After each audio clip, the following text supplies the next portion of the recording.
Bonjour tout le monde. Donc bienvenue pour une nouvelle vidéo sur YouTube. Et en fait là le cours va concerner la dynamique des écosystèmes. Et donc là dans ce chapitre-là, on va parler plutôt de la structure d'un écosystème forestier. On va essayer de voir les interactions qui existent dans la forêt. Et puis on va essayer de montrer que il y a des flux de matière entre les différents individus voilà, qui occupent l'environnement. Donc là, c'est le but général. Ceux qui vont passer l'épreuve cette année du bac, sachez que c'est assez courant d'avoir des sujets sur l'écosystème, donc il faut absolument être prêt et donc connaître ce sujet-là. Et ceux qui vont continuer l'année prochaine, l'aspect, il faut savoir qu'au bac, vous pouvez avoir en fait un sujet en document avec l'écosystème. Donc il ne faudra pas l'oublier non plus. Donc il faut absolument en fait suivre. Donc voilà, je vais essayer de le rendre un peu dynamique en sachant que là vu que c'est en distanciel, ça passera par les documents. Il y a certains documents qu'on va valoriser, puis il y en a d'autres qu'on va pas forcément prendre en compte, quoi, en fonction des besoins. Euh, du coup, nous dans un premier temps, on va s'occuper plutôt d'un écosystème et on va essayer de montrer que la forêt en fait simplement est riche et très structurée. Donc c'est ça l'objectif premier. Et donc si on regarde, bon il y a vous connaissez certainement plusieurs types de forêts. Là en fait ce qui est illustré c'est la forêt de Fontainebleau et en fait tout simplement c'est une forêt tempérée donc euh, caducifoliée. Ça veut dire que il y a des feuilles qui peuvent tomber pendant les saisons, donc pendant l'hiver par exemple, il n'y a plus de feuilles, donc c'est juste une forêt typique, on va dire. Et ce qu'on voit, c'est que on a une certaine structure verticale. Donc si vous regardez, en fait, on a quelque chose qui est bien organisé et en fonction de, euh, de la hauteur. Donc on voit que de 0 à 1 mètre, on a plutôt donc les petites herbes. Donc c'est la strate. Donc c'est une couche, une strate, n'oubliez pas. C'est une strate herbacée. Donc les herbes qui peuvent être plus ou moins hautes ou basses. Après on a donc les arbustes, donc de 1 à 7 mètres à peu près. Après on a donc la strate arborescente inférieure. On va dire que ce sont des arbres assez jeunes qui poussent. Et puis vers la fin, de 20 à 30 mètres, on a plutôt strate arborescente supérieure. Donc voilà, en fait ce qu'on voit c'est que à chaque fois on va retrouver cette structure-là. Voilà. Juste après, nous, on va essayer de définir ce que c'est la biocénose. Sachez juste que, donc, si on devait le simplifier, c'est l'ensemble des organismes vivants qui vivent dans un environnement. Donc, on ne prend pas en compte l'environnement, mais c'est que les organismes vivants. Et biotope, c'est un mélange des organismes vivants dans un environnement donné. Donc là, on prend en compte l'environnement, leur milieu de vie. Donc voilà, c'est juste les définitions d'un écosystème. Nous, ça peut servir, mais c'est pas forcément fondamental. Ouais, celui-là, on va l'abandonner parce que il est extrêmement intéressant, mais pas forcément utile. C'est juste, ça vous montre que on a telle ou telle abondance en fonction du milieu. En fait, après, donc on va essayer de voir les interactions qui vont structurer un écosystème. Qu'est-ce qui intervient dans la structuration? Donc on va avoir plusieurs paramètres. On a les facteurs abiotiques. Abiotique, c'est en fait tout simplement tous les paramètres euh, du milieu. Donc ce ne sont pas des organismes vivants et la plupart du temps c'est le relief, l'humidité, lumière, vent, nature du sol. Et donc tous ces paramètres-là sont des facteurs abiotiques. C'est le contraire des biotiques, donc plutôt vivants. Donc là c'est non vivant. Et par exemple il y a certaines espèces qui vont avoir besoin de beaucoup de lumière pour se développer, alors que d'autres, ils ont besoin de peu de lumière. Donc ça dépend des organismes et en fait, tout simplement, ça va conditionner, donc ça va déterminer dans quel environnement est-ce qu'ils vont se développer. Donc au cours du temps, vous pouvez avoir des espèces qui sont remplacés par d'autres parce que ben, finalement, ben, il y a moins de lumière parce qu'il y a d'autres arbres on va dire, qui font de l'ombre. Donc voilà. Et donc par exemple, si vous prenez des jeunes pousses de chêne, donc ceux qui vont se développer, donc là vous avez une image plutôt de l'être, mais voilà, c'est juste pour, on peut imaginer le chêne aussi. Donc lui, pour se développer, il a besoin de beaucoup de lumière. Et surtout au début. Donc s'il n'a pas de lumière au début, il ne pourra pas se développer. Alors que si vous prenez, on va dire, les jeunes pousses de hêtre, eh bien eux, ils peuvent facilement se développer dans un environnement où il n'y a pas beaucoup de lumière au début. Et donc du coup, aucun problème. Et donc à partir du moment où il y a de l'eau, donc si jamais il y a assez d'eau, en fait, eux, ils vont au cours du temps remplacer petit à petit euh, les chênes, parce qu'en fait, ils sont plus adaptés à leur environnement. Et donc, voilà, ça c'est le constat général. Donc là, vous avez des graphiques, donc les êtres vivants qui modifient les facteurs biotiques. Donc si vous regardez, donc là, vous avez sur l'axe des ordonnées, vous avez la hauteur, et sur l'axe des abscisses, vous avez... Ah, c'est juste la distance ou pas? En fait, je crois que ça dépend des... Ah, densité de feuillage. Lumière utile, température et vitesse de vent. Pardon, c'était marqué plus haut. D'habitude, c'est marqué en bas. Bref. Et donc, ce qu'on voit, c'est que euh, bah, les feuilles sont plus présentes à peu près à cette hauteur-là, entre 5 et 20 mètres, on va dire. Bon, ce qui est assez logique parce que c'est là où les arbres vont pousser. On voit que la lumière utile pour la photosynthèse est très concentrée plutôt dans la partie haute, et plus on va descendre, eh bien moins il y aura de lumière pour faire la nourriture, pour faire la photosynthèse. Et donc elle est moins disponible. Vous voyez, donc du coup, les espèces qui vont être en dessous ou au-dessus ne vont pas avoir finalement les mêmes conditions de développement. La température, regardez bien, donc le jour, bah, forcément il fait chaud en haut, et plus on descend, plus il fait froid, surtout dans les basses couches. Et la nuit, c'est à peu près le même constat, donc par rapport au jour, forcément la température est plus basse, mais donc elle est quand même plus chaude vers le haut, et plus on descend, plus il fait froid. Et d'ailleurs, c'est donc quand il fait très chaud, quand on va dans la forêt, donc ça vous le ressentez. Quand vous marchez dans la forêt, il fait frais par rapport à votre environnement donc habituel. Donc surtout par rapport à la ville. Et la vitesse des vents, donc regardez bien, donc la vitesse qui est vraiment élevée en haut, donc la pression subie par le haut donc des arbres n'est pas la même par rapport à la pression subie par le bas des arbres. Donc en haut, il y a beaucoup de vent, en bas, il y en a moins. Donc vous voyez, donc en fonction de l'environnement, en fonction de la hauteur, vous n'aurez pas forcément la même pression. Déjà, juste avant, on avait vu qu'il y avait une certaine structure, et donc le fait de se retrouver en haut ou en bas, on n'aura pas forcément les mêmes contraintes. Donc voilà, ça c'est juste donc un constat. Vous avez donc les facteurs abiotiques qui ont un impact sur l'écosystème. Autre chose, c'est que vous pouvez avoir donc bah, les facteurs plutôt biotiques. Donc cette fois-ci, ce sont des organismes vivants qui vont intervenir. Vous pouvez avoir par exemple les racines qui modifient le sol, et sachez que les racines ont un impact énorme sur le sol. Donc par exemple sur sa structure, sur la circulation de l'eau, et surtout par rapport à la disponibilité des sels minéraux, donc des éléments minéraux nécessaires à tous les organismes. Et donc là, ce qu'on voit, c'est la profondeur en fonction de l'altération des roches. On a deux choses. On a un sol sans racines et un sol avec les racines. Et à chaque fois, on voit que bah, tout simplement le sol avec les racines altère mieux les roches, et c'est une bonne chose dans le sens où altérer les roches, ça veut dire que ça permet d'avoir des minéraux disponibles à d'autres espèces. Quelque part, le sol, c'est ce qu'on appelle la terre, quoi, la terre cultivable. Donc on arrive à créer la terre cultivable avec ses racines. Donc c'est extrêmement important.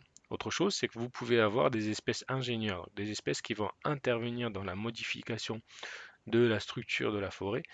Donc là, si vous regardez, donc des micro-habitats dans un tronc d'arbre, donc qui ont été creusés par différents organismes qui vont par exemple les pics qui vont chercher les insectes. Donc ça, si vous marchez dans la forêt de verrières par exemple, vous allez pouvoir l'entendre assez régulièrement. Et en fait, eux, ils cherchent la nourriture et en fait, ça, c'est un habitat pour d'autres espèces qui vont réussir à en profiter. Donc du coup, vous voyez, donc une bonne modification, une belle modification de l'environnement avec donc avec les organismes vivants comme les pics. Voilà. Sachez juste que les bois morts, donc tout ce qui se trouve dans le sol, c'est extrêmement important aussi pour la forêt. Donc il faut toujours les laisser, on va dire, en place.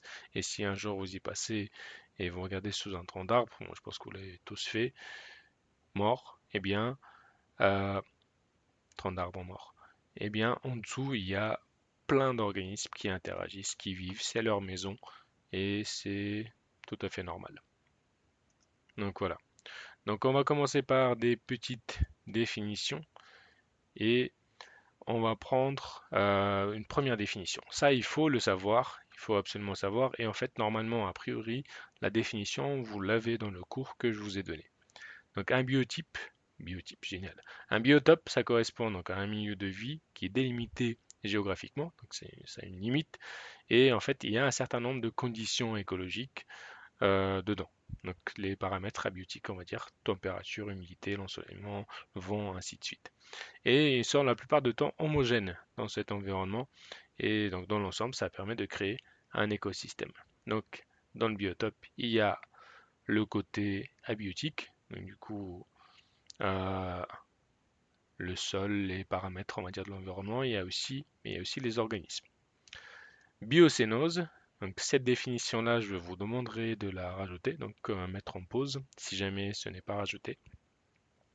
Eh bien, dans le cours, cette année en tout cas, c'est pas rajouté. Et donc ça va venir après. Donc la biocénose, on en parlera juste après. C'est la partie vivante qui va former l'écosystème cette fois-ci. Juste on prend pas en compte l'environnement, le sol, les différents paramètres. Donc voilà, un écosystème forêt, c'est donc composé d'un milieu physique, on avait dit, donc un milieu abiotique, et aussi des êtres vivants qui vont l'occuper. Donc biotope et biocénose.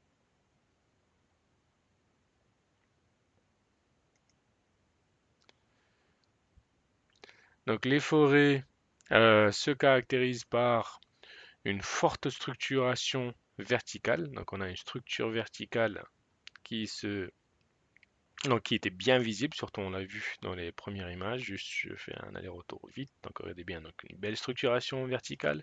Encore une fois, une belle structuration verticale. Et donc tout ça c'est extrêmement important.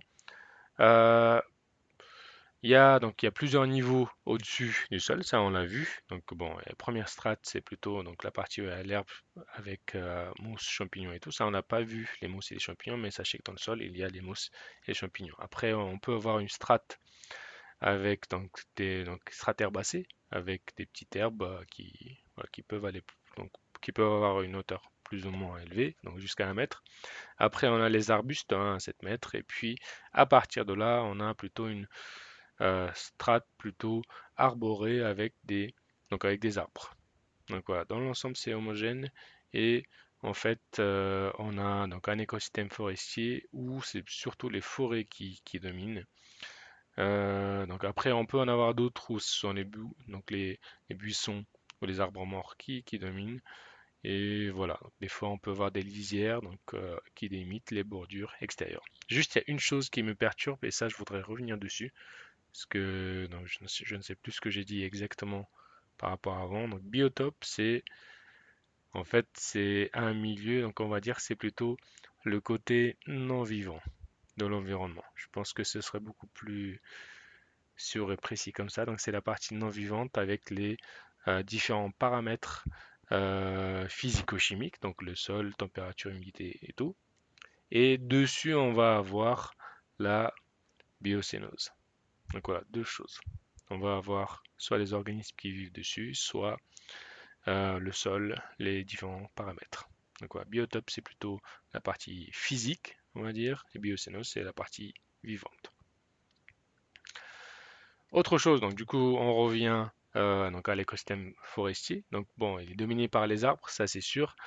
Euh, ce sont donc les arbres qui vont structurer l'écosystème forestier. Ce sont, on va dire, c'est à la base du fonctionnement. Et c'est quelque chose qui est assez, on va dire, dynamique. Et bah, surtout les forêts, vous allez voir, donc les arbres bougent pas dans le sens un mouvement, quoi, mais en tout cas, il y a beaucoup d'échanges, beaucoup de mouvements, soit dessus, soit provoqués par les arbres directement. Et donc ça, on va le voir. Donc les arbres vont modifier le biotope et surtout les paramètres abiotiques. Donc, du coup, on avait vu ici que donc il y avait un certain nombre de paramètres abiotiques qui étaient modifiés. Donc regardez bien, au lieu d'avoir quelque chose qui est homogène et stable, on a une modification. Modification de la lumière utile. Modification donc, de l'environnement avec des feuilles. La température qui est différente, la vitesse du vent différente. Donc on aurait pu en mettre plein d'autres. Donc là, c'est un très bon exemple qui montre qu'il y a une modification.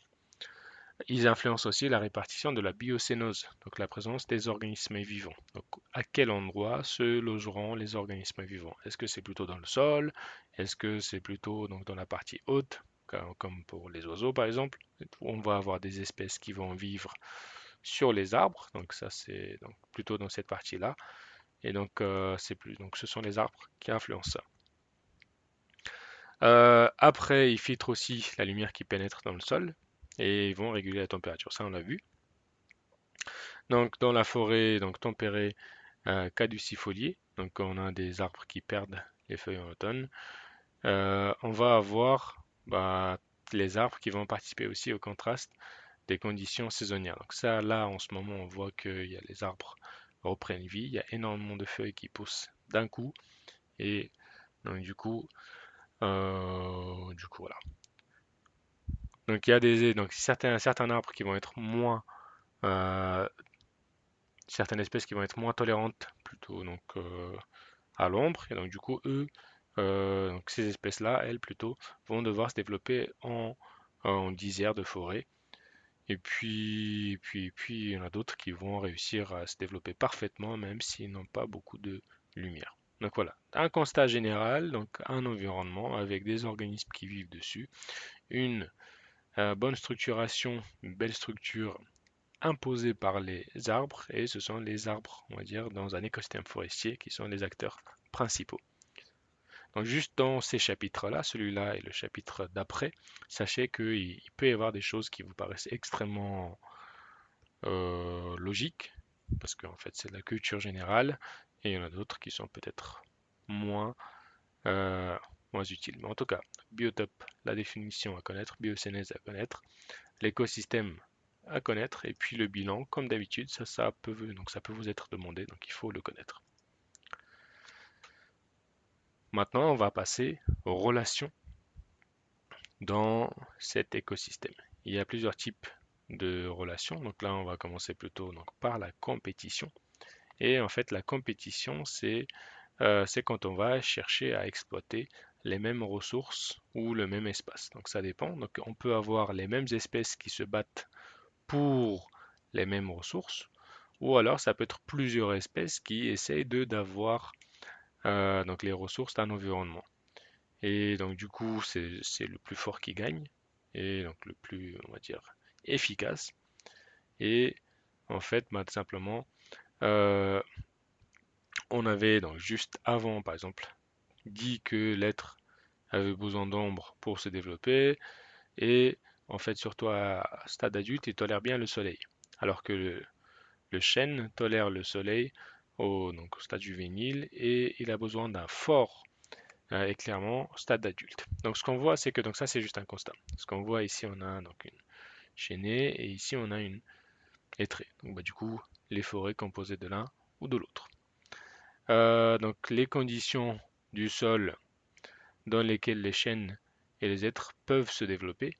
Donc on a ici acide, basique, et en haut on a humide et sec. Et ici, donc on a le nombre de placettes, et en fait on a donc, bah, du coup donc, le nombre d'individus.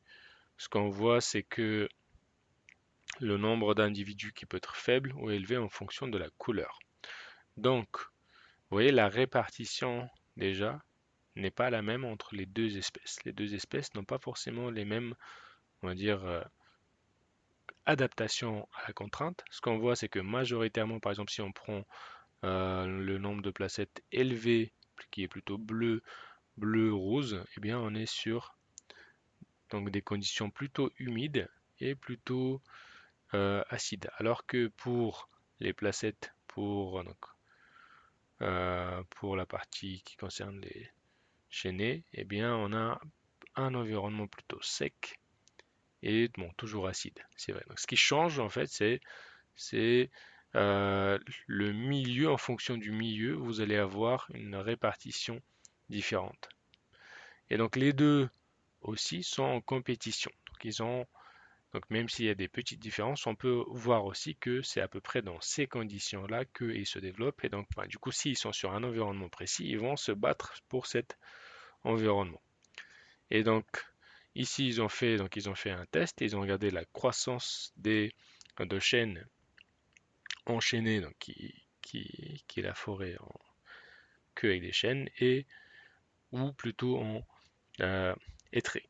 Donc ce qu'on voit, c'est que là, on a la hauteur initiale des chaînes et ici, on a le pourcentage d'éclairement entre 10 et 40%.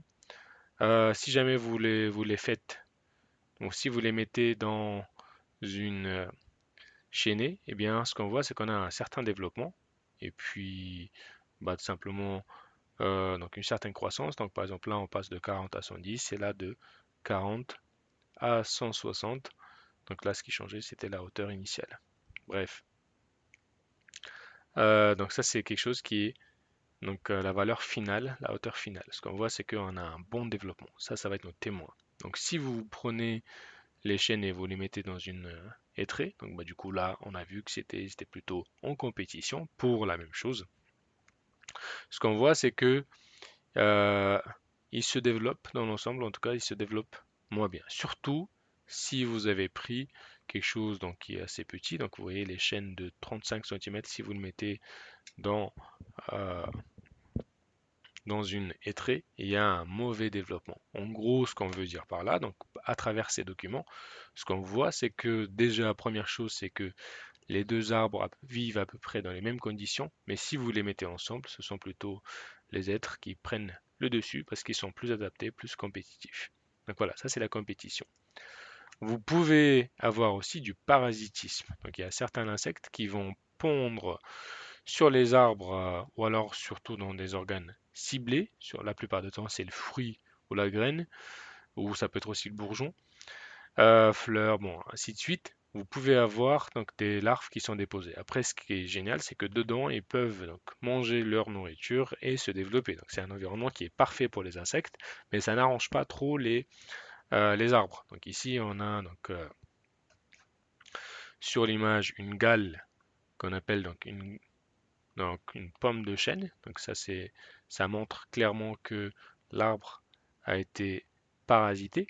Donc parce que en fait, donc vous allez voir, c'est une structure qui est développée par l'arbre exprès pour essayer euh, de bloquer l'action des insectes et de leur créer un environnement et ils pourront se développer. Donc là, clairement, c'est ce qui se passe, c'est que on essaie de leur créer un environnement à l'extérieur pour que les larves ne puissent pas profiter. euh, donc les larves pour qu'ils puissent pas profiter, on va dire, de l'arbre directement. Comme ça, ils ont un environnement à part. Donc la prochaine fois quand vous allez en avoir, légal, sachez que ce sont des marqueurs du parasitisme et donc bah, du coup c'est une réaction du végétal pour essayer de limiter euh, l'action, on va dire le parasitisme, l'action néfaste. Et donc du coup la plupart du temps sachez que les parasites vivent donc puisent les ressources de l'hôte, de celui qui l'accueille et donc du coup en fait l'hôte va avoir une moins bonne qualité de vie et il peut être contre-sélectionné. Donc voilà, c'est une relation qui est bénéfique pour le parasite, mais c'est mauvais pour celui qui l'accueille. Alors que donc la compétition, les deux se battaient, donc les deux, donc on va dire, pouvaient essayer de profiter de l'environnement. Là, il y en a un qui est bien perdant. Autre chose qu'on peut avoir, donc autre relation qu'on peut avoir, c'est la prédation. C'est une sorte de compétition. Et donc la prédation régule un peu la chaîne alimentaire. Sachez que on a un réseau trophique qui peut se créer dans un écosystème, c'est-à-dire qu'en fait, bah, simplement qui mange qui, et en fait, on a euh, les espèces qui vont chasser les autres. Par exemple, les arbres qui sont, on va dire, broutés euh, par un chevreuil, par exemple. Ici, ça vous montre un exemple de compétition, parce que l'arbre va, comment on pourrait dire ça, va prendre cher, donc va être abîmé, donc il a moins de chances de survivre. Donc là, c'est un exemple. Après, un chevreuil peut être mangé par un loup, ainsi de suite. Donc ça nous crée une chaîne, un réseau trophique, une chaîne alimentaire. Euh, donc la plupart du temps, euh, il y a une interaction et ça, cette partie-là, on va voir. Et euh, si, par exemple, donc en fait, on a un exemple de modèle qui est en équilibre. Donc là, on a la population axe des ordonnées et le temps en abscisse. Ce qu'on voit, c'est que les proies et les prédateurs s'autorégulent. C'est extrêmement important dans le sens où si vous avez beaucoup de proies, ben, pour les prédateurs, il y a beaucoup de choses à manger. Donc ils vont manger, manger, mais s'ils mangent beaucoup, il y a moins de proies, donc leur quantité diminue. Si leur quantité diminue, eh bien les prédateurs n'ont pas assez à manger, ils vont mourir. Et s'il y a moins de prédateurs, eh bien derrière, euh, les proies vont réussir à avoir plus de descendants et augmenter leur population. Mais vu qu'il y a beaucoup d'individus, donc beaucoup de proies, les prédateurs vont avoir plus à manger, vont avoir plus d'enfants et leur quantité va augmenter. Mais vu que leur quantité augmente, ils vont manger plus les proies, leur quantité diminue et il y a moins de proies. Et les prédateurs n'ont plus beaucoup à manger et vont mourir. Donc voilà, c'est un très bon exemple d'équilibre. Et on va dire, ils ont une certaine pression les uns sur les autres. Dans le sens où les proies et les prédateurs s'autorégulent.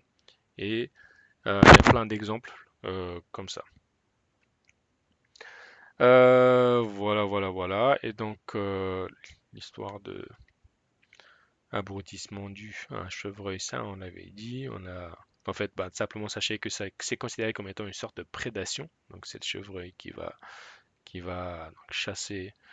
Bon, c'est un gros mot, mais en tout cas, qui va abîmer, chasser, détruire euh, les arbres. Et en fait, ils maintiennent une certaine pression sur eux parce qu'en fait, si jamais vous faites ça, ça peut réduire leur croissance, déformer sa forme, ou alors ça peut conduire à leur mort. Donc du coup, c'est une vraie pression, quoi. C'est comme pour un chevreuil qui peut être mangé par un loup, donc ça peut arrêter sa croissance, blesser, donc ainsi de suite. Même si ça peut pas déformer sa, sa forme. Donc voilà.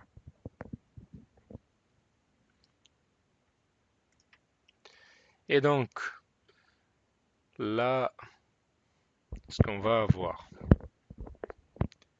donc juste après. On a la probabilité d'abrutissement par jour. Donc voilà, là c'est en pourcentage. Et en fonction du fait que, en fait, de l'espèce, quoi. Donc si est-ce qu'on est une chaîne ou plutôt un chêne plutôt ou plutôt un être. Donc en fonction du moment, février ou les 20 premiers jours euh, après le débourrement. Donc voilà, quand on a la forêt qui revient avec les feuilles et tout. Et début de l'été, fin d'été. Ce qu'on voit, c'est que un risque qui est plus élevé pour le chêne en tout cas, et un peu moins élevé pour notre deuxième, donc pour le hêtre, notre deuxième espèce. Et donc, du coup, ce qu'on voit, c'est que donc là, en fait, c'est clair, ce n'est clairement pas attaqué de la même manière. Et autre chose, c'est que plus vous avez de chevreuils, ben, plus les arbres vont être broutés, donc mangés, ce qui est assez logique. Et donc, les êtres vivants d'un écosystème interagissent en permanence. Il y a plein d'interactions entre eux et en fait, la plupart du temps, ces interactions sont bénéfiques pour les deux partenaires. Et donc, on peut donc essayer de voir euh, les interactions entre eux. Donc, des fois, ça peut être négatif, des fois, ça peut être positif. Et donc, on va essayer de voir ça. Donc, euh, donc, ça dépend de quel côté on se passe. Donc, c'est quelque chose, on se place. Donc, c'est positif pour un et puis négatif pour l'autre. Et donc, il y a des espèces qui vont se battre pour les mêmes ressources, lumière, l'eau, nourriture, ainsi de suite, et euh, pour un même espace. Et donc, bah, du coup, pour un habitat précis, comme les oiseaux qui se battent pour les nids, par exemple. Et donc, cette compétition a des effets sur la biodiversité de l'écosystème, c'est vrai. Et en fait, on peut modifier, par exemple, la forme des arbres, ça on l'a vu, le nombre de proies ou le nombre de prédateurs aussi qui change. Et en fait, au cours du temps, on peut aboutir à une sorte d'équilibre stable entre les espèces. Et on l'a vu avec la proie et le prédateur. Parasitisme, c'est plutôt, il y en a un qui profite de l'autre. Par exemple, les gales, on les a vus. Donc, ce sont donc les insectes parasites qui déposent leurs œufs et l'arbre réagit et produit une structure protectrice. Et après, en fait, bah, simplement l'arbre pourra se nourrir de ce végétal, mais dans le cas où il y a des gales, eh bien, c'est l'arbre qui met à disposition un peu de nourriture pour qu'elle soit laissée tranquille. Et donc, la plupart du temps, ils vont affaiblir sans forcément faire mourir leur hôte. Donc, bah, du coup, ils profitent de la personne qui l'accueille. Et un prédateur, c'est un organisme libre qui va se nourrir de l'autre. Et la plupart du temps, en fait, c'est à partir du moment où vous mangez quelqu'un d'autre. Donc les animaux herbivores, par exemple, sont considérés comme étant des prédateurs, selon cette définition, vu qu'ils se nourrissent de l'autre. Et donc du coup, les prédateurs et les proies évoluent de manière dépendante, c'est-à-dire ils sont clairement, leur évolution est clairement associée. Donc il y en a un qui dépend de l'autre, c'est la plupart du temps cyclique et décalé. Souvenez-vous, c'était cet exemple-là. Donc ils se contrôlent entre eux. Et euh, voilà, surtout les grands, on va dire, herbivores mettent la pression sur la forêt, sur les différentes strates, surtout la strate herbacée et arbustive, qui vont avoir cette pression-là. Parfait. On vient de comprendre les différentes interactions qui peuvent exister entre les différentes espèces, prédation, compétition, parasitisme dans la forêt. Donc ce sont des interactions et si un jour on me demande d'expliquer ces interactions, il faudra être capable de, de le faire. Donc maintenant on va passer à un autre type d'interaction un peu plus spécifique, un peu plus précise, c'est quand il y a des bénéfices réciproques, quand les deux vont gagner. Avant donc la prédation, c'est sûr qu'il y en a un qui perdait, parasitisme, il y en a un qui perd, compétition, certainement un des deux qui perd. En tout cas, s'il n'arrive pas à exploiter correctement les ressources. Donc les associations à bénéfices réciproques, quand les deux vont réussir à profiter. Et donc là, clairement, un très bon exemple de cette interaction, c'est la symbiose. En fait, au sein d'une biocénose, donc tous les organismes vivants, vous pouvez avoir des interactions assez complexes comme la symbiose. En fait, vous avez deux partenaires, deux espèces différentes qui vont se lier, qui vont mettre en place euh, un, un système d'échange qui est profitable pour les deux. Et donc c'est une coexistence qui est durable, donc c'est pas quelque chose qui est rapide. Et en fait, il faut savoir que donc bah, du coup il y a la durée et aussi il faut que ce soit un bénéfice réciproque. Par exemple, si vous prenez le parasitisme, c'est plutôt donc dans la durée, c'est vrai, mais les deux n'ont pas forcément les bénéfices. Donc L'interaction transitoire, par exemple, juste une petite interaction, comme les abeilles, par exemple, avec les fleurs, c'est sûr que les deux sont gagnants. L'abeille a le nectar et la fleur a la reproduction. Donc ce n'est pas une symbiose parce que c'est pas en fait dans la durée. Donc les uns ne vivent pas avec les autres. Voilà, j'ai envie de faire une blague débile, mais je vais pas le faire. Donc je me retiens. Et donc du coup, coexistence physique, donc durable, sens large. Donc là, c'est par exemple, c'est pas forcément parasitisme, on dit que c'était pas une symbiose, mais quand on a en fait une interaction plutôt durable et on essaye de céder l'un et l'autre, à ce moment-là, on a une symbiose. Par exemple, le lichen.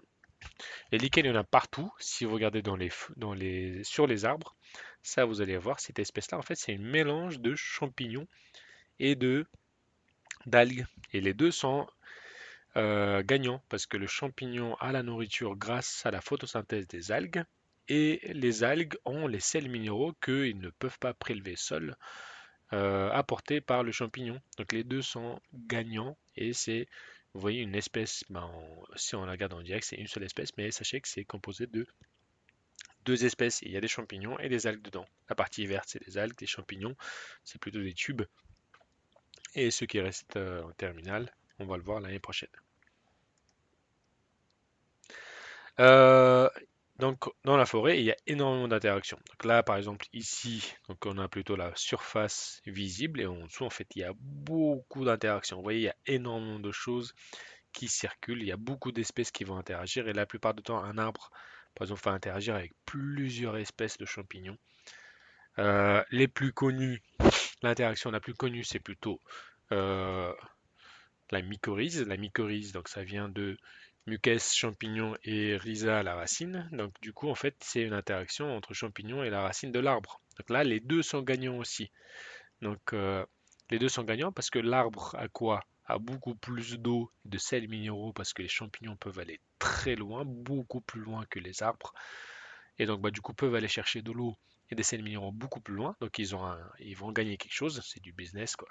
Et les champignons, eux, ils vont avoir quoi? Les champignons ne peuvent pas faire la photosynthèse, donc ils ont besoin de la photosynthèse, de la matière organique, de la nourriture qui vient de l'arbre. Donc en fait, c'est une très bonne interaction, quoi. Et en plus, c'est dans la durée, donc ça correspond bien à notre définition de symbiose.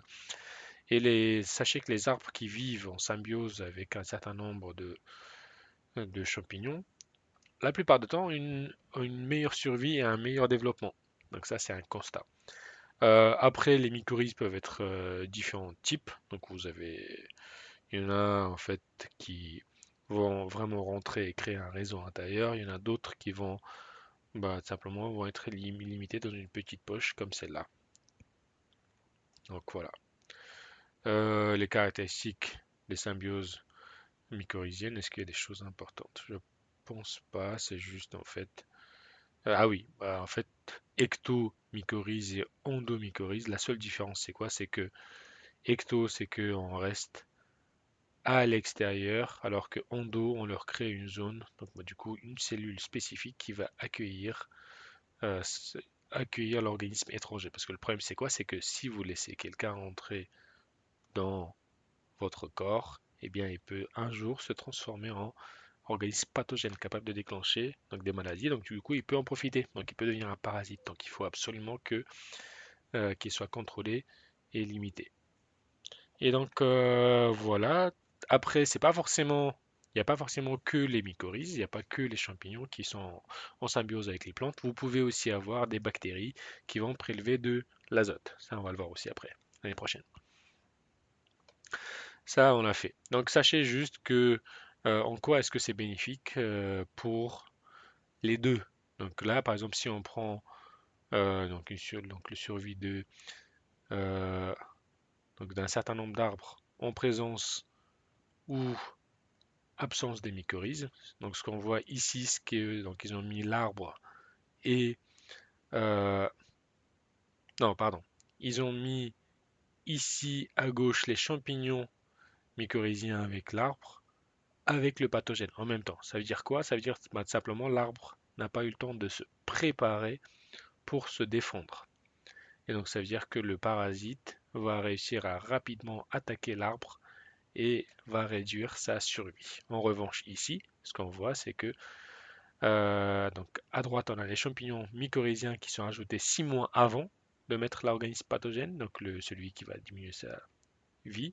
Donc s'il n'y a pas de mycorhizes, ce qu'on voit, c'est que les arbres meurent. En revanche, s'il y a des mycorhizes, donc du coup une interaction symbiotique, les arbres arrivent à mieux survivre.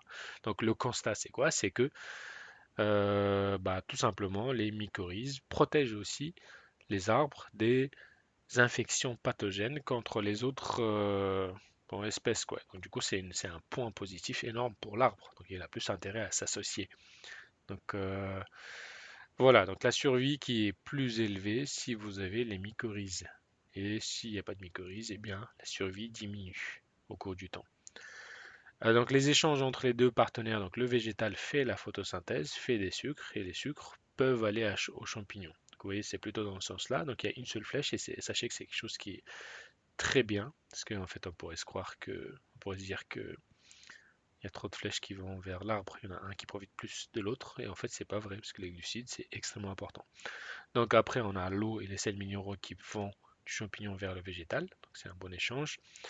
La matière minérale, et puis donc en matière organique minérale, donc comme les acides aminés, que l'arbre ne peut pas avoir seul. Et les vitamines, c'est dans un sens ou dans l'autre. Bref, il y a beaucoup d'échanges entre les deux espèces.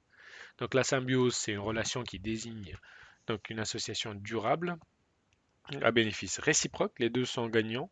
Et par exemple, une symbiose avec les champignons, les arbres, ou les bactéries avec les arbres, ça marche aussi. Les mycorhizes, donc du coup, ce sont des filaments de champignons qui vont interagir avec les racines et qui vont apporter de l'eau, des sels minéraux et qui vont protéger l'arbre.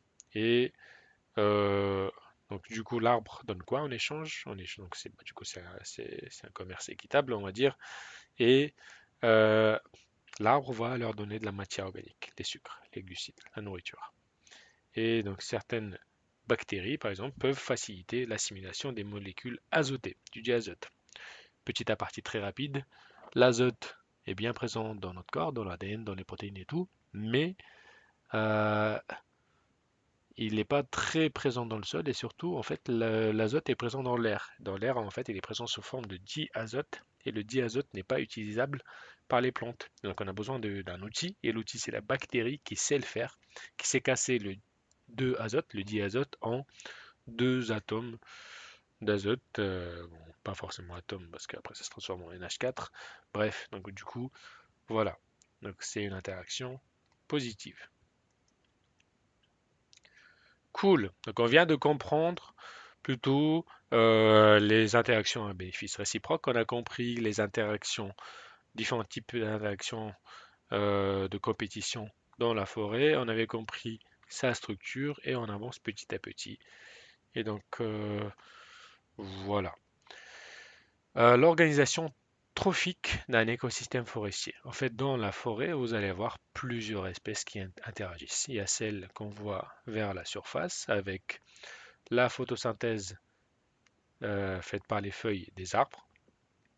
Donc, du coup, ça va être le départ. Et après, on a donc le parasitisme qui peut exister, les chenilles par exemple qui mangent des feuilles, les chenilles qui sont mangées par les mésanges et les mésanges qui sont mangées par les buses. Bref, ça crée, ça forme vraiment une chaîne alimentaire, quoi. Donc il y en a un qui profite de l'autre et l'autre est mangé par l'autre et celui qui a mangé le deuxième est mangé par le troisième, ainsi de suite.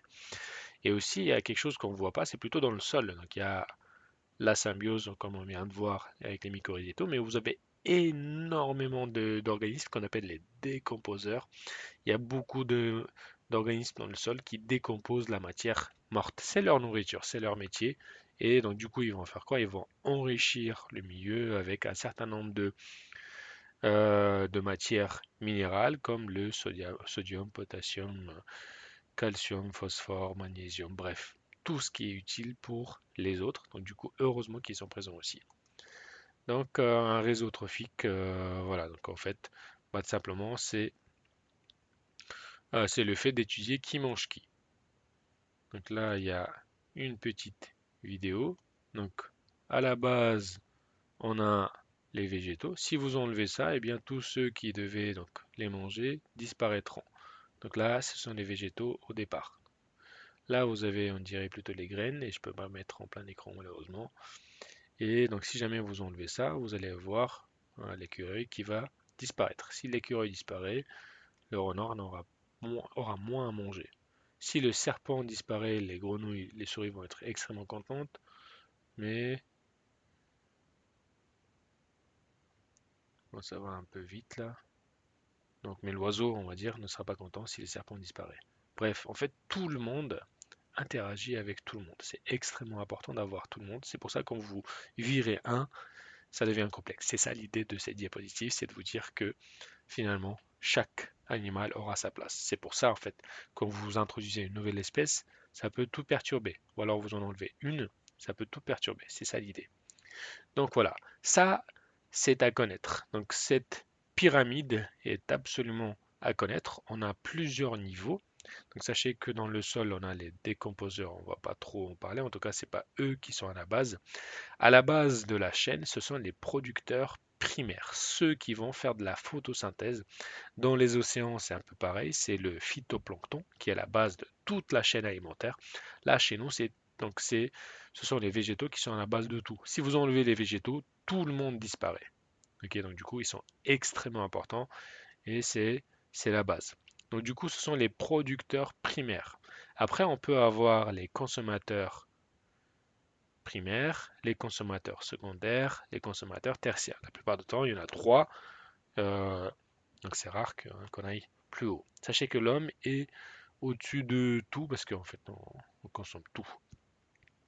Dans le sol, vous avez les décomposeurs et les producteurs primaires, ce sont des organismes photosynthétiques, font la photosynthèse, vont fixer les rayons du soleil pour faire de la matière organique. Donc ça, c'est la première chose. Après, les autres, tous les autres, donc les consommateurs primaires, secondaires, tertiaires avec les décomposeurs, ce sont plutôt des organismes hétérotrophes. Donc ils ne font pas la photosynthèse. Ils sont obligés de manger les autres pour récupérer l'énergie qui est dedans. Et ce qu'on voit, c'est que les organismes qui sont à la base sont très nombreux. Et plus on monte dans la chaîne, ben, moins ils sont présents. Parce qu'en fait, si, imaginons, on avait énormément de renards, eh bien on aurait bah, tout simplement pas assez de nourriture. Pourquoi? Parce que par exemple, quand on mange les végétaux, on ne récupère pas toute la matière. Il y a une partie de la matière qui est perdue. Tout à l'heure, on va le voir. Et donc, voilà. Donc, ah oui, c'est justement, on le voit ici. Regardez bien, donc 100% d'énergie qui est disponible. Si les consommateurs qui sont là en rose le consomment, eh bien, il y en a moins qui est disponible. Pourquoi? Parce ils l'ont utilisé pour leur survie. Donc, toute la nourriture que vous mangez, par exemple, vous n'allez pas récupérer 100% d'énergie. Vous allez récupérer une partie d'énergie, mais pas 100%.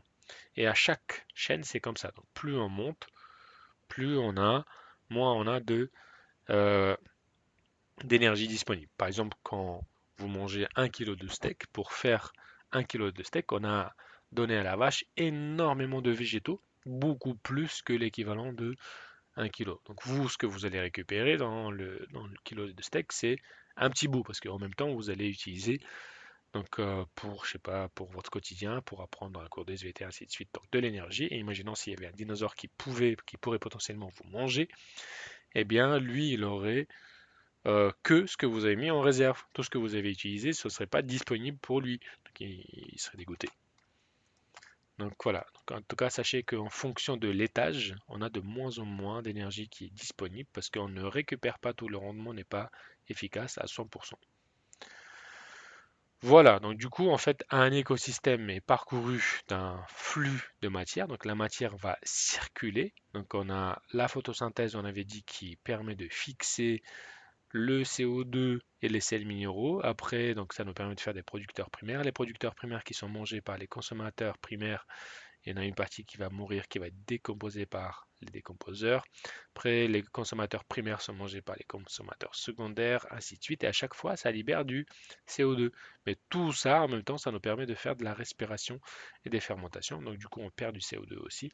Bref, il y a beaucoup de matière. Vous voyez, donc faire tout ça, ça bouge. Donc ça ne reste pas sur un endroit précis. Donc les producteurs primaires donnent la nourriture aux consommateurs primaires. Eux, ça devient de la nourriture pour les consommateurs secondaires. Bref, il y a beaucoup de mouvements. Ça, on l'avait vu, je pense qu'il n'y a pas besoin de revenir dessus. Donc les producteurs primaires avec la photosynthèse, si ça va être bien, eh bien font beaucoup d'énergie. Dedans, une partie va être utilisée pour leur respiration, une partie, ça va être les déchets organiques décomposés, et après, donc les consommateurs primaires, une partie vont l'utiliser pour leur respiration, et ainsi de suite, une partie pour les déchets, et ainsi de suite. À chaque étage, ce sera disponible. Donc regardez bien juste, en fait là, ce qui va être disponible à la génération d'après, ça va être que 10%. Et à la génération d'après, encore une fois, regardez bien, encore une fois, on n'a que 10%. Donc à chaque génération, vous avez que 10% qui reste aux autres. Donc à chaque fois quand vous allez monter des tâches, que 10% passera en moyenne vers les tâches suivantes. Tout le reste, c'est perdu par la mort, par la respiration, ainsi de suite. Donc voilà. Un réseau trophique, du coup, c'est tout. Donc ça regroupe l'ensemble des relations alimentaires. Donc c'est trophique, c'est la nourriture. Donc du coup, voilà, dans un écosystème. Et donc c'est toutes les interactions qui ont lieu dans la forêt entre les organismes qui appartiennent à la biocénose, donc c'est pas le facteur biotique. Les producteurs primaires sont les végétaux chlorophylliens, et ça il faut le savoir, autotrophes qui font de la photosynthèse. Et les consommateurs hétérotrophes, ils sont obligés de se nourrir ça. Juste les décomposeurs, ben, en fait ce sont des hétérotrophes aussi, ils transforment la matière organique morte en matière minérale. Ça permet de faire un recyclage. C'est pour ça qu'ils sont extrêmement importants. Et les relations trophiques, ça permet de caractériser le fonctionnement et la dynamique d'un écosystème. Donc voilà, voilà, voilà, tout est recyclé, tout est transformé. Ok, donc on vient de comprendre les différentes interactions entre les espèces et on a vu qu'il y avait un réseau trophique dans un écosystème forestier et que à la base de tout ça, c'est quand même les végétaux. Donc ça va être les forêts quoi dans la nature. Maintenant, on va essayer de montrer qu'il y a un flux de matière et surtout le cycle géochimique. Donc dit comme ça peut paraître compliqué, mais en soi, c'est pas très compliqué. Donc, sachez que la forêt permet de stocker du carbone. Donc, énormément de carbone est stocké dans la forêt. Donc, ça, c'est certainement, vous le savez. Donc, on a une certaine biomasse, donc la quantité d'organismes vivants, la masse des organismes vivants. Par exemple, la biomasse des humains, c'est comme si vous preniez tous les humains vivants à un moment précis et vous les pesez pour savoir quelle est la quantité de tonnes de carbone contenu dedans, par exemple.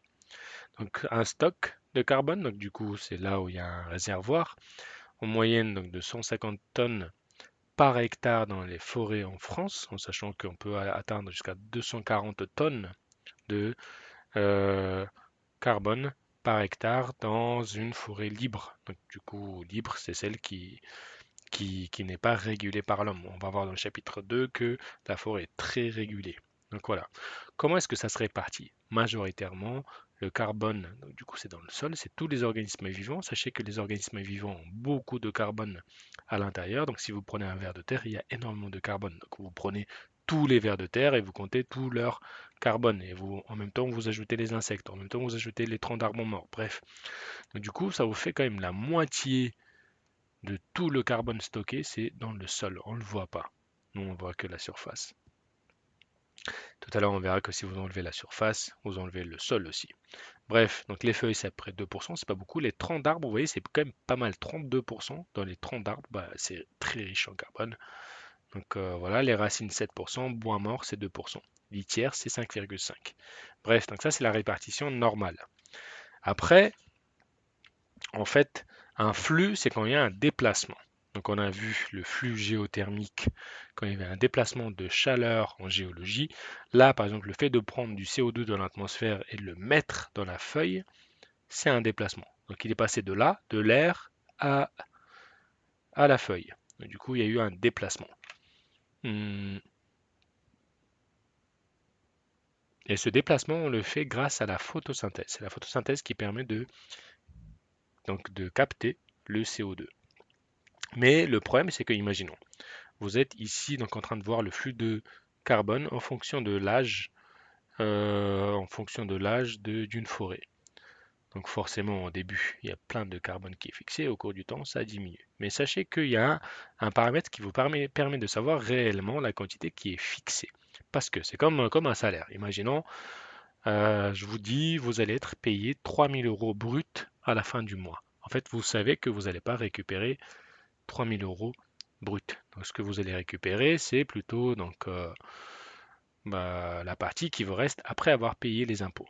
Donc là, c'est un peu pareil pour la forêt. Donc, si vous prenez toute la matière qui est fixée, il y a une partie qui va être utilisée pour la respiration, c'est-à-dire pour maintenir l'arbre en vie, parce que l'arbre ne fait pas la photosynthèse juste pour nous faire plaisir, il le fait surtout pour lui.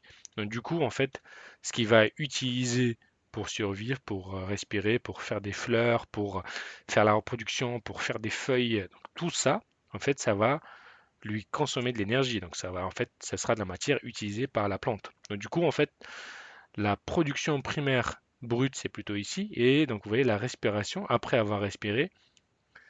Donc, en tout cas, toute cette partie-là, là, celle que je suis en train d'entourer en dessous, elle est utilisée pour l'arbre. Donc, vous voyez, la majorité est utilisée par l'arbre pour ses besoins.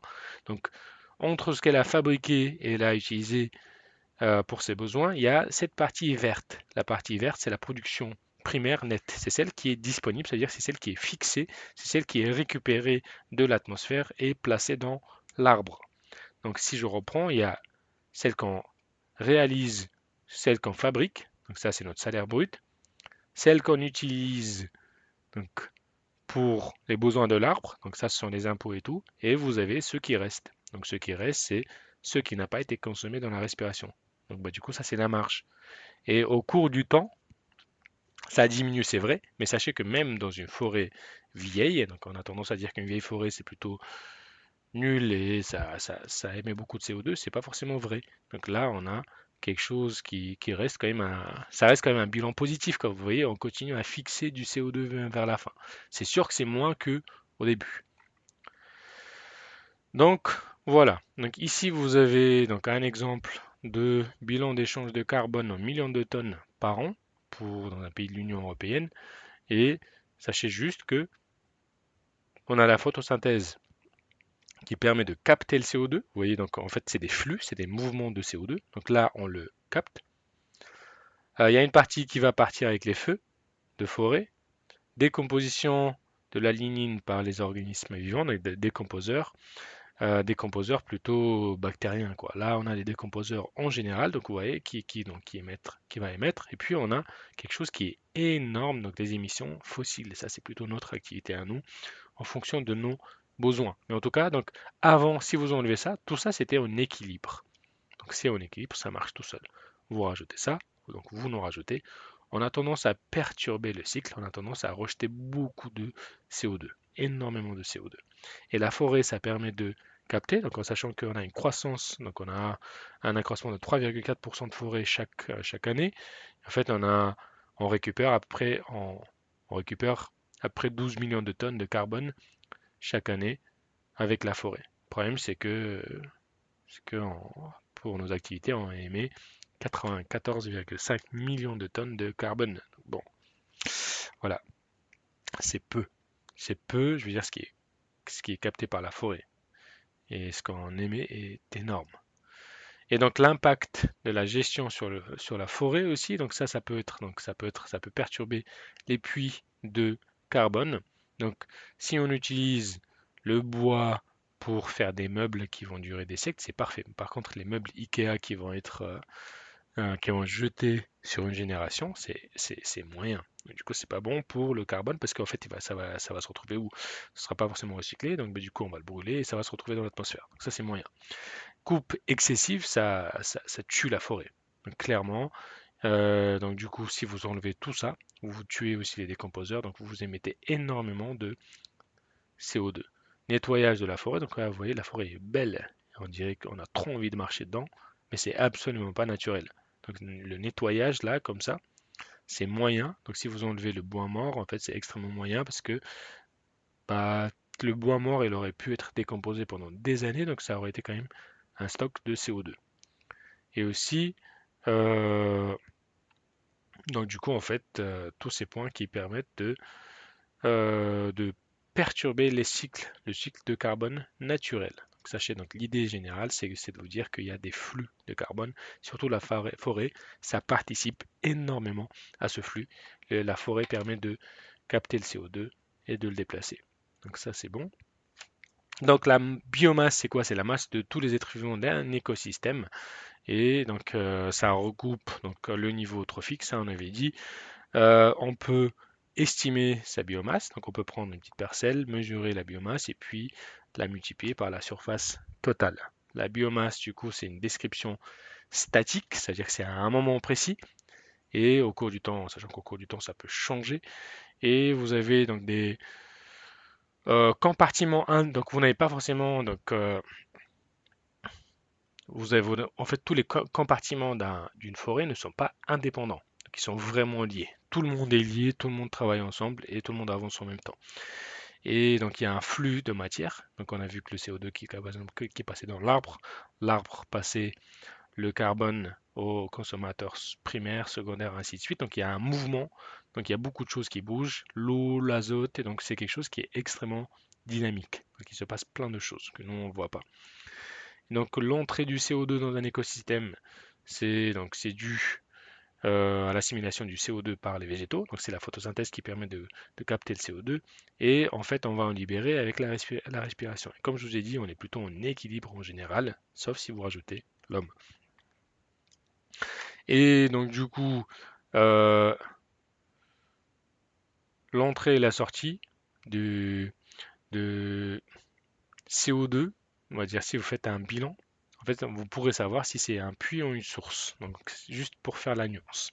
Un puits, c'est quoi? Un puits, c'est euh, bah, tout simplement, c'est celui qui va permettre de stocker le carbone.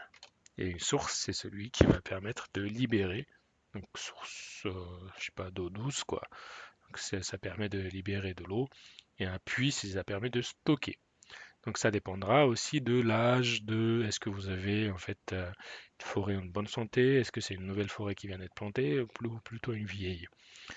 Et donc du coup, il y a des écosystèmes qui participent activement au cycle de l'eau. Donc du coup, on modifie, on va dire, on prend de l'eau dans le sol, on peut l'envoyer dans l'air. Sachez que ça, c'est la transpiration foliaire. On n'a pas beaucoup parlé, mais les plantes transpirent beaucoup. Ça veut dire qu'ils prennent ici l'eau, ils le libèrent ici. Donc voilà, notre dernier point dans ce chapitre, donc celui-là, ça va être assez court. Juste, vous pouvez perturber les écosystèmes. Par exemple, ici, on a donc une dynamique d'installation d'une forêt. Imaginons après, je sais pas, quand l'homme l'a complètement coupé ou alors il y a eu un incendie. Donc vous avez plusieurs stades. De 0 à 2 ans, c'est stade 1. Vous avez, vous voyez, des petites herbes. De 2 à 20 ans, c'est le stade 2. Donc vous commencez à avoir d'autres végétaux qui tout simplement colonisent le milieu. Regardez bien juste le sol. Donc là, il n'est pas très riche là. Parce qu'il n'y a pas eu beaucoup de décomposition de matière. Là, il commence à être de plus en plus riche. De 20 à 70 ans, vous voyez, donc vous commencez à avoir des arbustes, stade 3. Et de 60 à 100 ans, c'est le climax. Et le climax, en fait, c'est quand la forêt est plutôt en équilibre. Et c'est une définition de l'humain, ça n'existe pas une forêt complètement à l'équilibre. Et donc, ce qu'on voit, en tout cas, c'est qu'il y a plusieurs étapes et ça prend beaucoup de temps. Plus vous avancez dans le temps, plus vous avez de biodiversité. La plupart du temps, nous, on fait le chemin inverse avec l'activité humaine et on finit avec des petites, je sais pas, avec du blé là, du soja, pour pouvoir nourrir l'humanité. Donc voilà, ça prend beaucoup de temps. Vous pouvez avoir aussi des perturbateurs donc, de différents types. Là, donc regardez bien, petit a, c'est l'attaque d'un insecte. C'est donc bah, du coup sur les épicéas. Donc du coup, c'est une famille de sapins quoi. Donc vous voyez, donc là il y en a plein qui sont morts. Ceux qui ont perdu la couleur sont en train de mourir. B, ce sont les feux de forêt. Donc là, il y en a plein, surtout avec le réchauffement climatique, il y en aura beaucoup plus. C, c'est la canicule, avec la sécheresse et tout, les arbres sont en train de mourir, donc on aura beaucoup plus aussi dans le futur. D, c'est donc un érable qui est atteint d'une maladie de tache noire, ça j'ai déjà vu, c'est assez flippant. C'est un champignon qui s'attaque et puis qui, qui se propage dans la forêt. L'abattage, donc E, c'est un arbre dans une hêtraie, donc là c'est plutôt lui là, le parasite, qui est en train de détruire la forêt. Donc voilà, donc un écosystème n'est pas juste stable et figé, donc ça bouge. Donc là, il y a un mouvement, Là, vous voyez, ça bouge, donc c'est en mouvement. Et donc il y a plusieurs stades qui se suivent au cours du temps. Donc celui-là, on l'a vu jusqu'à ce qu'on puisse atteindre le climax. Et donc bon, le stade final, c'est plutôt le climax et c'est bon, l'équilibre optimal, quoi. C'est le nirvana. Et donc du coup, c'est plutôt théorique, c'est pas quelque chose qui existe réellement, on va dire, dans la forêt, parce que tout est en mouvement. À tout moment, en fait, on peut avoir des modifications, comme, bah, je sais pas, une forêt qui va avoir l'arrivée de d'autres habitants sur place. Et donc, on peut avoir la modification de la composition, structure, fonctionnement aussi, en fonction des perturbateurs. Donc tempête, maladie, incendie, on vient de le voir, et l'homme aussi qui agit dessus, exploitation, pollution, incendie, criminel, ainsi de suite. Et donc on peut modifier euh, un écosystème et on peut le modifier à plusieurs niveaux. Donc, soit légèrement, juste un arbre qui meurt, soit donc de manière plus importante avec une forêt qui peut disparaître, avec la forêt, incendie ou coupe rase. Du coup, voilà. Donc, ce qu'on a vu, c'est que donc, un écosystème, c'est un environnement qui est plutôt dynamique et on va avoir donc, des flux. Donc, d'abord, le CO2 qui est fixé par les producteurs primaires. Après, c'est les consommateurs primaires, secondaires, tertiaires qui récupèrent 10% à peu près. Il y a les décomposeurs qui décomposent la matière morte. Tout ça, donc ça respire, ça libère du CO2. Le CO2, il fait ça. Il rentre, il ressort. Il va rentrer, il va ressortir. Et donc, du coup, il y a les facteurs abiotiques qui interviennent, le soleil, température, humidité et tout. Et il y a des interactions entre les différentes espèces qui existent aussi, parasitisme, prédation, compétition, symbiose. Tout ça, on l'a vu. Donc, au cours du temps, on va avoir plusieurs stades. Donc, on commence par les petits arbustes et puis leur nombre et quantité augmentent au cours du temps. Et après, il y a des perturbateurs qui peuvent, donc par exemple une incendie qui peut enlever une partie de la forêt et après on est reparti quoi. Donc voilà, là c'est la fin de ce chapitre-là et ça peut paraître un peu lourd dans le sens où c'est vrai qu'il y a beaucoup d'informations et j'aurais dû le dire au départ, mais faut y aller petit à petit. Mais là c'est trop tard, là, vous êtes à la fin. Donc bon bah merci beaucoup d'avoir écouté. Je sais que vous n'avez pas le choix, mais bon la vie est comme ça. Et que la force soit avec nous et à bientôt.